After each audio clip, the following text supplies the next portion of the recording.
বল।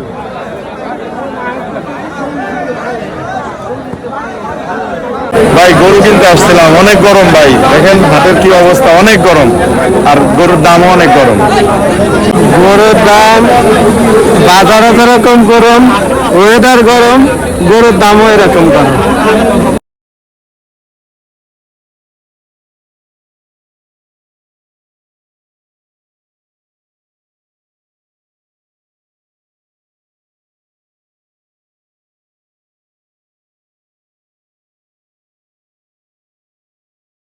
গরমের চোটে এখন আর হাঁটার কায়দা নাই, হাটের গরু দেখারও কায়দা নেই। আমি চলে গেলাম, আবার দেখা হবে, টাটা।